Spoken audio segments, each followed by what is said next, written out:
Hello दोस्तों, स्वागत है आप सबका मेरे YouTube चैनल रोहिणी क्लासेस में। तो आज हम क्लास 10th की NCERT हिस्ट्री का चैप्टर 2 का अगला पार्ट देखने जा रहे हैं, जिसका नाम है भारत में राष्ट्रवाद।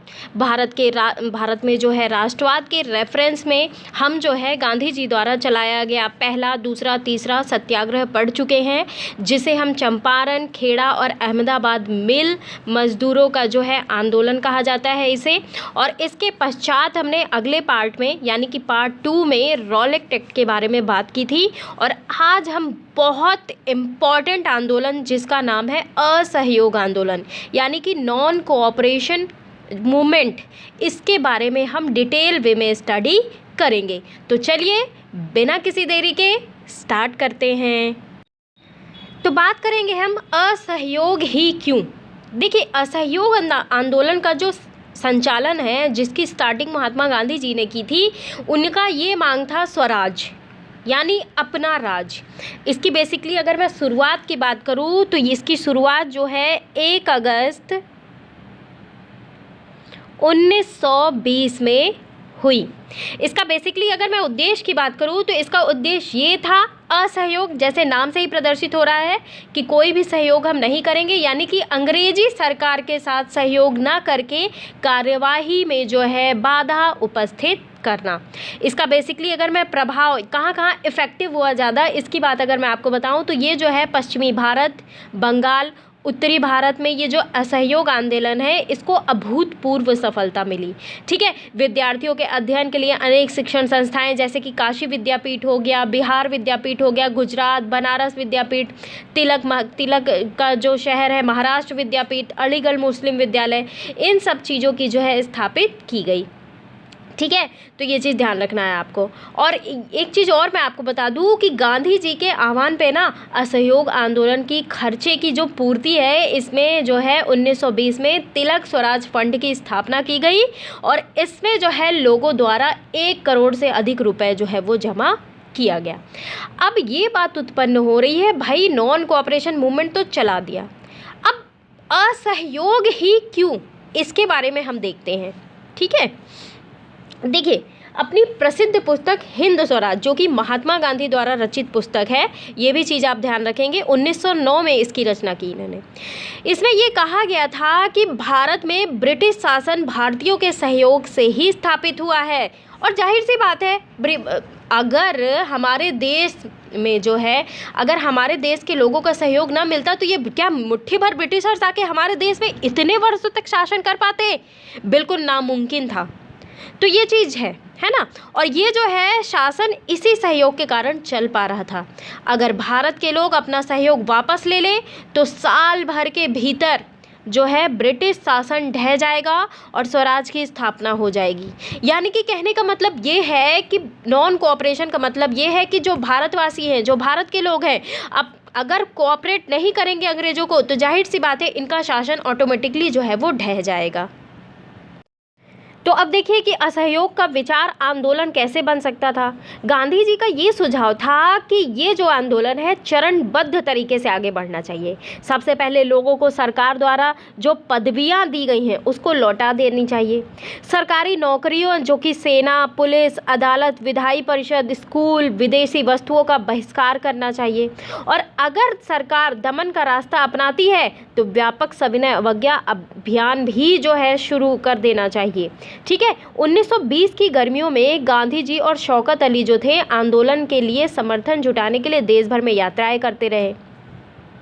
अब आप ये जान लीजिए कि कांग्रेस में ना बहुत सारे लोग इन प्रस्तावों पर सशंकित थे। वे नवंबर 1920 में विधायी परिषद के लिए जो है होने वाले चुनावों का बहिष्कार करने में हिचकिचा रहे थे। उन्हें क्या भय था?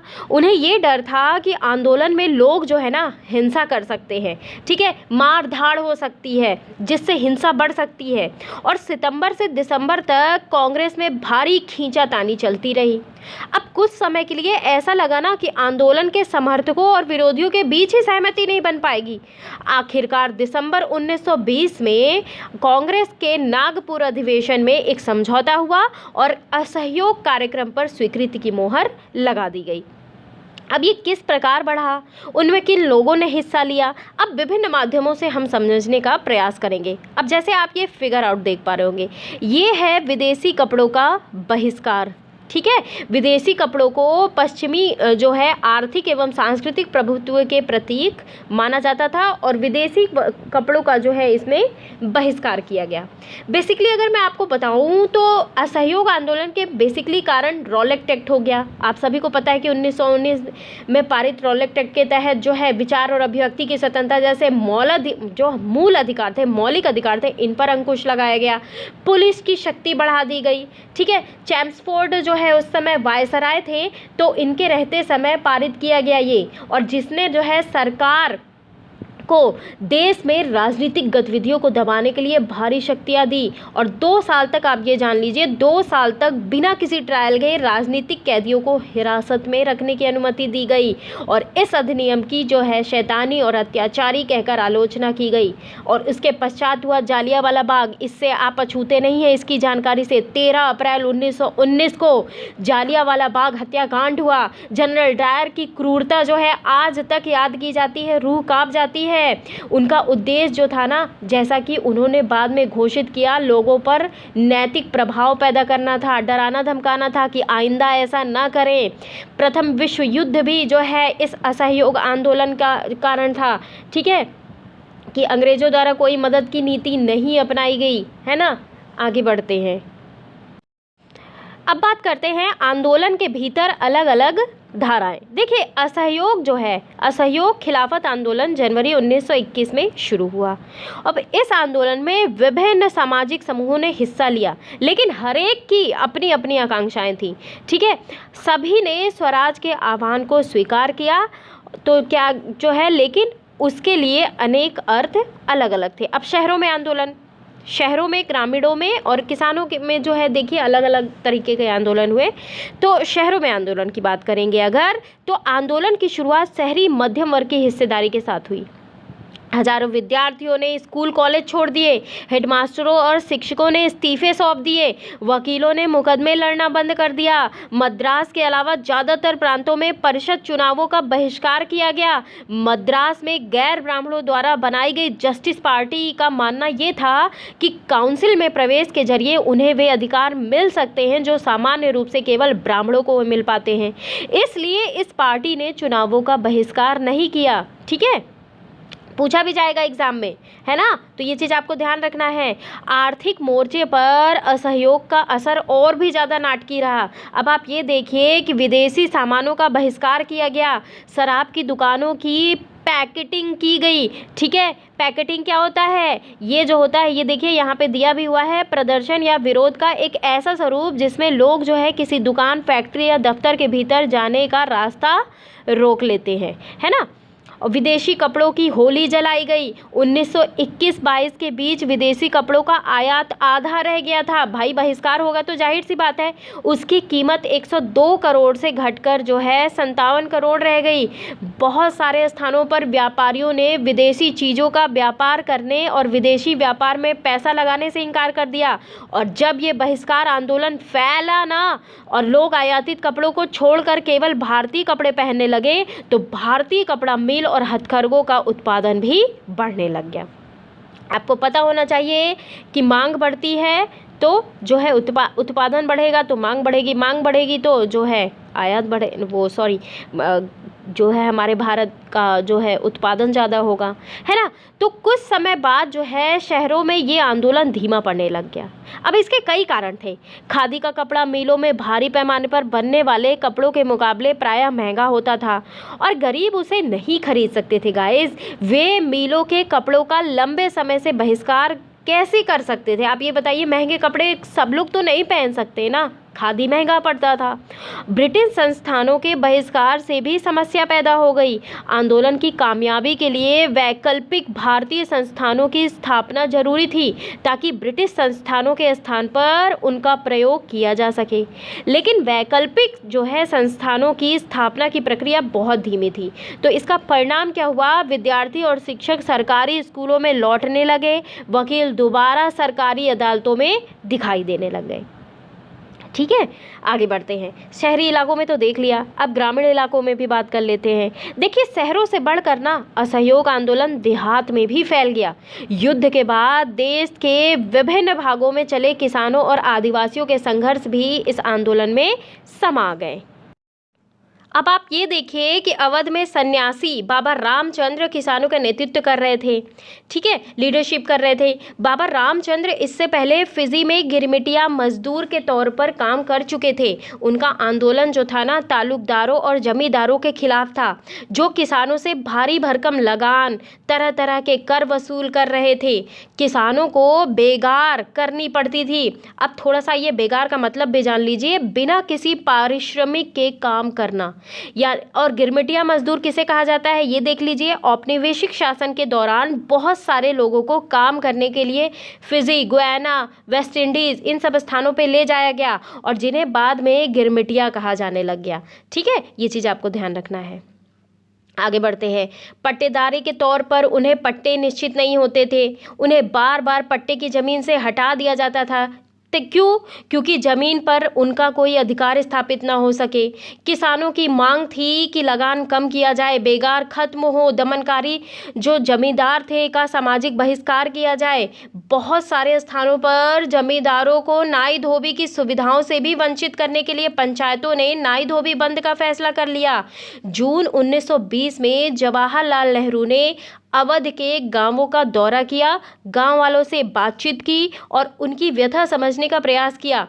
अक्टूबर की बात अगर मैं आपको बताऊं तो जवाहरलाल नेहरू, बाबा रामचंद्र और कुछ अन्य लोगों के नेतृत्व में ना अवध किसान सभा का गठन कर लिया गया और महीने भर में इस पूरे इलाके गांव के संगठन की 300 से ज़्यादा शाखाएं बन चुकी थी। और अगले साल जब असहयोग आंदोलन शुरू हुआ ना, तो कांग्रेस ने अवध के किसान संघर्ष को इस आंदोलन में शामिल करने का प्रयास किया, लेकिन किसानों के आंदोलन में ऐसे स्वरूप विकसित हो चुके थे जिनसे कांग्रेस का नेतृत्व खुश नहीं था।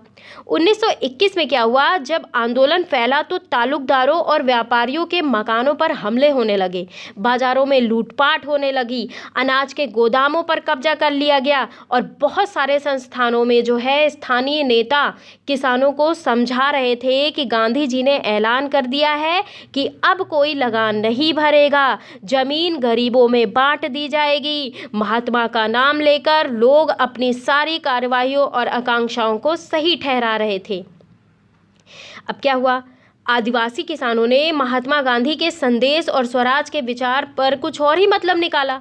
इसका उदाहरण देख लीजिए। आंध्र प्रदेश के गुडेम पहाड़ियों में 1920 के दशक की शुरुआत एक उग्र गुरिल्ला आंदोलन फैल गया, ठीक है, और कांग्रेस इस तरह के संघर्ष को कभी स्वीकार नहीं कर सकती थी। अन्य वन जो है की तरह जो है ये भी, यहाँ भी अंग्रेज सरकारों ने बड़े बड़े जंगलों में लोगों के दाखिल होने की पाबंदी लगा दी। लोग इन जंगलों में न तो मवेशियों को चरा सकते थे, ना ही जलावन के लिए लकड़ियाँ और जो है फल बीन सकते थे। अब इससे क्या हुआ, हमने ये बहुत डिटेल में देखा है, ठीक है, क्लास 9th में शायद, है ना, तो आप ज़रूर पढ़ लीजिएगा, बहुत डिटेल में मैंने उसमें पढ़ाया है। इससे पहाड़ों के लोग परेशान और गुस्सा थे।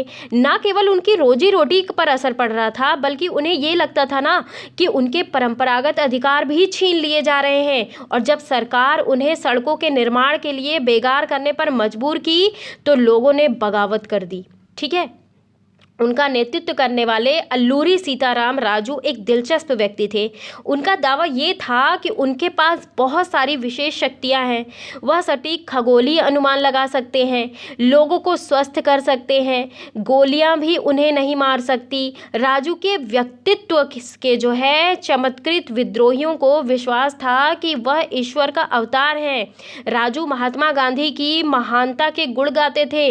उनका कहना यह था कि वह असहयोग आंदोलन से प्रेरित हैं। उन्होंने लोगों को खादी पहनने, शराब छोड़ने के लिए क्या किया, प्रेरित किया। और साथ ही उन्होंने ये भी दावा किया कि भारत अहिंसा के बल पर नहीं, बल्कि केवल बल प्रयोग के जरिए ही आज़ाद हो सकता है। गुडेम विद्रोहियों ने पुलिस थानों पर हमले किए, इसी का परिणाम मैं अभी आपको बताऊंगी, चौरी चौरा हत्याकांड, इसके बारे में मैं आगे बताती हूँ। ठीक है, तो ब्रिटिश अधिकारियों को मारने की कोशिश की और स्वराज प्राप्ति के लिए गोरिल्ला युद्ध चलाते रहे। 1924 में राजू को फांसी दे दी गई और राजू अपने लोगों के बीच लोकनायक बन चुके। अब देखिए, बागानों में स्वराज। महात्मा गांधी के विचारों और स्वराज की अवधारणा के बारे में ना मजदूरों की अपनी समझ थी। असम के बागानी मजदूर के लिए आज़ादी का मतलब ये था कि वे उन चार दीवारियों से जब चाहे आ जा सकते हैं, है ना, जिनमें उनको बंद करके रखा गया। उनके लिए आज़ादी का मतलब था कि वे अपने गांवों से संपर्क रख पाएंगे। 1859 के इंग्लैंड इमिग्रेशन एक्ट के तहत बागानों में जो है काम करने वाले मजदूरों को बिना इजाज़त के बागान से बाहर जाने की छूट नहीं होती थी और यह इजाज़त उन्हें विरले ही कभी मिलती थी। जब उन्होंने असहयोग आंदोलन के बारे में सुना तो हजारों मजदूर अपने अधिकारियों की अवहेलना करने लगे। उन्होंने बागान छोड़ दिए और अपने घर को चल दिए। उनको लगता था कि अब गांधी राज आ रहा है, इसलिए अब तो हर एक गांव में ज़मीन मिल जाएगी, लेकिन वे अपनी मंजिल पर नहीं पहुंच पाए। रेलवे और स्टीमरों की हड़ताल के कारण वे रास्ते में ही फंसे रह गए और उन्हें पुलिस ने पकड़ लिया और उनकी बुरी तरीके से पिटाई की। यानी कि कहने का मतलब ये है कि सभी के लिए यह जो आंदोलन था वो अपने अपने तरीके से था। ठीक है, ये इसीलिए शायद ये इस आंदोलन का असफल होने का रीज़न एक नहीं बहुत सारे हैं, है ना। इन स्थानीय आंदोलनों की अपेक्षाओं और दृष्टियों को कांग्रेस के कार्यक्रम में परिभाषित नहीं किया गया था। उन्होंने तो स्वराज शब्द का अपने अपने हिसाब से अर्थ निकाल लिया था और उनके लिए ये जो था ये एक ऐसे युग का द्योतक था जब सारे कष्ट और सारी मुसीबतें खत्म हो जाएंगी। फिर भी जब जो है आदिवासियों ने गांधी जी का नाम का नारा लगाया और स्वतंत्र भारत की हुंकार भरी तो वे एक अखिल भारतीय आंदोलन से भी भावनात्मक स्तर पर जुड़े हुए थे। जब वे महात्मा गांधी का नाम लेकर काम करते या फिर जो है अपने आंदोलन को कांग्रेस के आंदोलन से जोड़कर देखते ना, तो वास्तव में एक ऐसे आंदोलन का अंग बन जाते और उनके इलाके तक सीमित नहीं था। अब देखिए ये क्या परिणाम हुआ। ये है चौरी चौरा कांड। अभी मैं इसके बारे में आपको डिटेल में बताती हूँ, उससे पहले आप ये जान लीजिए कि ये जो असहयोग आंदोलन हुआ इसकी विशेषता क्या थी। देखिए, असहयोग आंदोलन की ना अनिवार्य विशेषता ये थी कि अंग्रेजों की क्रूरता के खिलाफ लड़ने के लिए शुरू में केवल अहिंसक साधनों को ही अपनाया गया था। दूसरी विशेषता इसकी ये है कि इस आंदोलन ने अपने रफ्तार जो है सरकार द्वारा प्रदान की गई उपाधियों को लौटाकर सिविल सेवाओं, सेना, पुलिस, अदालत, विधान परिषद, स्कूल, विदेशी वस्तुओं के बहिष्कार करके किया।